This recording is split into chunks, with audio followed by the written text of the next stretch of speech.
நண்பர்களே, இந்த காணொளியில் என்ன பார்க்கவிருக்கிறோம் என்பதை பற்றி குறித்து சொல்வதற்கு எதுவுமே இல்லை. எனவே தொடர்ந்து பாருங்கள். இதோ நெதர்லாந்தில் விடாமல் பனி பொழிந்து கொண்டிருக்கிறது. அப்பனிப்பொழிவில் மக்களுடைய அன்றாட வாழ்க்கையும் ஒரு பங்கு சமூகத்தினுடைய வாழ்க்கையும் எவ்வாறு மாற்றத்திற்குள்ளாகிறது என்பதை பற்றியே இங்கு நாம் பார்க்கவிருக்கிறோம். பனிப்பொழிவு எப்பொழுதுமே பார்ப்பதற்கு அழகாக இருக்கும். இங்கே பிறந்து வளர்ந்தவர்களை விட வெளிநாட்டிலிருந்து வந்த நமக்கு பனிப்பொழிவை பார்ப்பதற்கு அழகாகவும் ஆச்சரியமாகவும் இருக்கும். பனி அது கீழே விழும் பொழுது பஞ்சு போல விழும். தலையணையை கிழித்து பஞ்சை பறக்க விட்டது போல என எடுத்துக்கொள்ளலாம். அதுபோல நாம் ஒப்பிட்டாலும் பனிப்பொழிவு ஒரு தனி ரகம்தான்.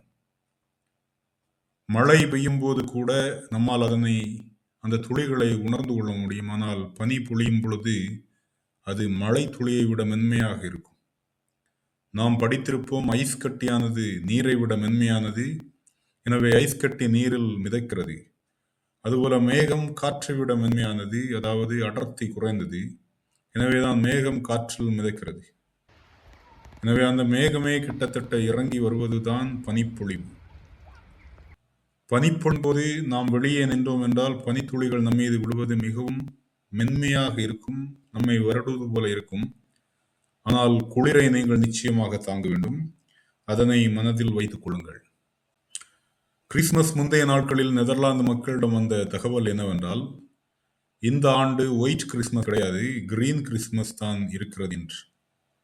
ஒயிட் கிறிஸ்துமஸ் என்றால் கிறிஸ்துமஸ் நாட்களில் பனி பொழிவது.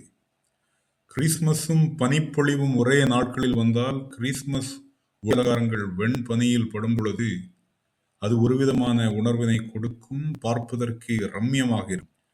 அது ஒரு விண்டர் ஒண்டர்லாண்ட் எக்ஸ்பீரியன்ஸாக அமையும்.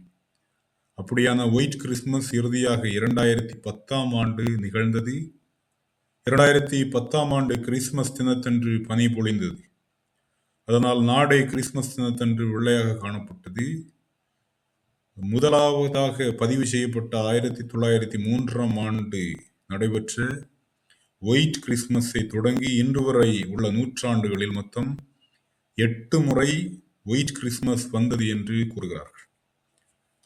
இப்பொழுது நாம் இந்த ஆண்டிற்கு என்ன நடந்தது என்று பார்ப்போம். புத்தாண்டு ஜனவரி முதல் நாள் இரவு பனி பொழிந்தது. அதாவது 2ஆம் தேதி காலையில் எழுந்து பார்த்தால் ஊரே எங்கும் வெண்மையாக பனி சூழ்ந்து காணப்பட்டது. என்னுடைய நெதர்லாந்து அனுபவத்தில் இத்தனை ஆண்டு காலம் பார்த்ததில் எப்பிஃபானி, அதாவது திருக்காட்சி பெருவிழாவினை சுற்றிய நாட்களில்தான் குளிர் இங்கு அதிகமாக இருக்கும். 3 ஞானியர் திருவிழாவினை ஒட்டிய 2 வாரங்களும் -10 டிகிரி வரைக்கும் வெப்பநிலை செல்லும். ஞானியர் மூவர் பாலனை பார்க்க வரும்பொழுது குளிரின் காரணமாகவே ஆலயத்தில் மிக குறைவான மக்களே காணப்படுவார்கள். ஆனால் இந்த ஆண்டு போல சமீப காலங்களில் நான் எப்பொழுதுமே பனிப்பொழிவினை பார்த்ததில்லை. வழக்கமாக 2 நாட்களில் நின்றுவிடும் பனிப்பொழிவு தொடர்ந்து 1 வாரமாக பொழிந்ததால் ஊரே உறைந்து விட்டது.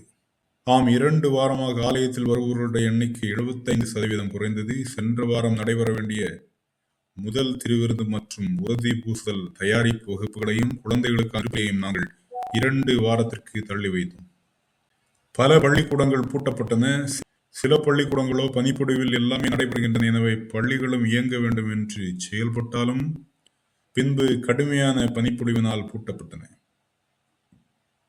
வீட்டை விட்டு வெளியில் வந்தால் நாம் குறைவாக மக்களையே பார்க்க முடியும். மக்கள் அரிதாக தான் வீட்டை விட்டு வெளியே வருகிறார்கள். ஏனென்றால் பனி பொழியும் பொழுது பஞ்சு போல மென்மையாக பொழிந்தாலும் 2 நாட்களுக்கு மேல் அவை நிலத்தில் தங்கும் பொழுது வெப்பநிலை 0வை ஒட்டி அல்லது மைனஸ் என சொல்லும் பொழுது பனியானது உறைந்து ஐஸ் கட்டியாகும். வெளியில் நடமாடும் எளிதான ஒன்றாக இருக்காது. நாம் ஐஸில் நடப்பது போல இருக்கும்.